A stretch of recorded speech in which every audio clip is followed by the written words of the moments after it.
విజయవాడ వరద ప్రభావిత ప్రాంతాలను సీఎం చంద్రబాబు నాయుడు ప్రత్యేకంగా పర్యవేక్షిస్తున్నారు. 9వ రోజు కూడా ముఖ్యమంత్రి కలెక్టరేట్లోనే ఉన్నారు. వరద ప్రభావిత ప్రాంతాల్లో 8వ రోజు కూడా పర్యటించారు. సహాయక చర్యలపై ఆరా తీశారు.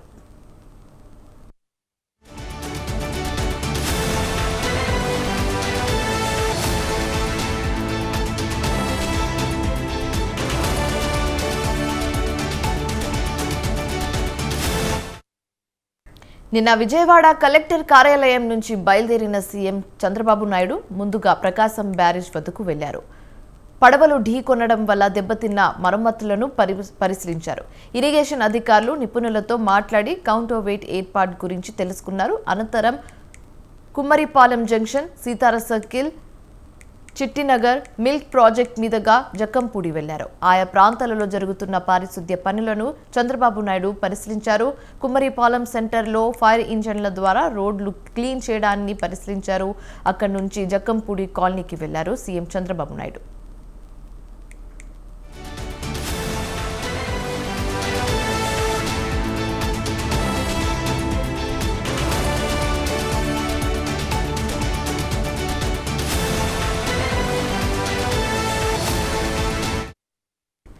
జక్కంపూడి కాలనీ లోపలికి కారులో వెళ్లే అవకాశం లేకపోవడంతో ప్రొక్లైనర్ ఎక్కి కాలనీలో పర్యటించారు.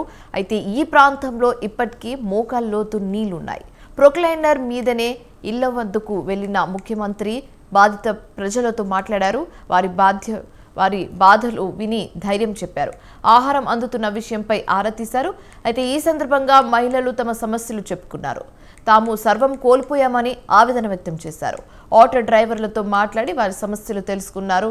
ఇన్సూరెన్స్ క్లెయిమ్స్ తర్వాత పూర్తి అయ్యేలా చేస్తామని హామీ ఇచ్చారు.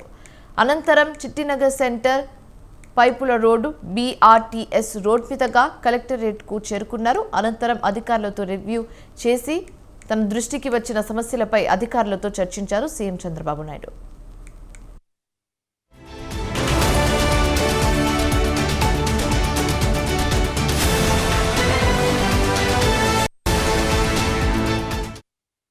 ఇదిలా ఉంటే నేటి నుంచి వరద ముంపు ప్రాంతాల్లో ఇంటింటి సర్వే నిర్వహించబోతున్నామని చెప్పారు అధికారులు.